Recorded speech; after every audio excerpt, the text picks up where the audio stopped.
Makita sa gawas sa mga police station sa Davao City ang nakapaskil ng mga wanted posters nila televangelists Apollo Kibuloy ug upat niya ka mga co-accused sa kasong child and sexual abuse ug human trafficking. Nakabutang sab sa poster ang 10 million pesos nga patong sa ulo para kang Kibuloy, samtang tag 1 million pesos sa iyang mga co-accused nga sila Jacqueline Roy, Sylvia Simanes, Ingrid Canada ug Crescente Canada. Sumala ni Police Major Catherine De La Rey, ang spokesperson sa Pier 11, nga dili lang sa Davao City nakapaskil ang wanted posters nila Kibuloy na asab kini sa ubang probinsya sa Davao Region.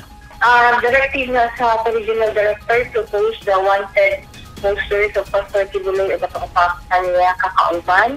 Dili lang na siya diyan sa Davao City, kung dili appeal po sa mga provinces para makibalo ang publiko na wanted si Pastor Kibuloy at yung mga kaubanan, and then na-all reward. Ang Department of the Interior and Local Government kung DILG ang may pagawas sa mga wanted poster.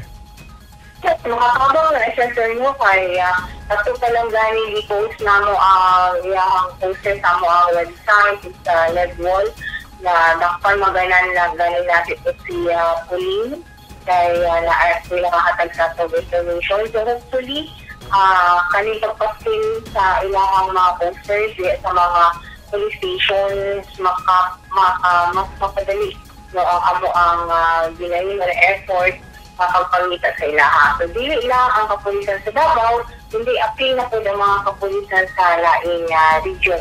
Ug mismong si PRO 11 Regional Director Police Brigadier General Nicolas Torre III ang nagtuman sa mando sa DILG nga gimando sab niya sa mga pulis nga moimprinta sa wanted posters nila Kibuloy ug ipaskil sa mga pribado ug sa mga lugar nga daghang tawo. Usa kini sa mga lakang sa PNP aron daling makitaan sila Kibuloy. Gikumpirma sab ni De La Rey nga nahatagan na og reward ang informant nga nakatug-an sa nahimutangan ni Pauline Canada nga usasab sa mga co-accused ni Kibuloy ug financier sa Kingdom of Jesus Christ kon KOJC nga nadakpan sa usa ka subdivision sa Davao City alauna sa hapon niadtong July 11, 2024. Nagmugna na sab og task force aron motutok sa pagpangita nila Kibuloy. Nanawagan sab ang kapulisan sa kampo ni Kibuloy nga mo-surrender na lang ug atubangon ang mga kaso.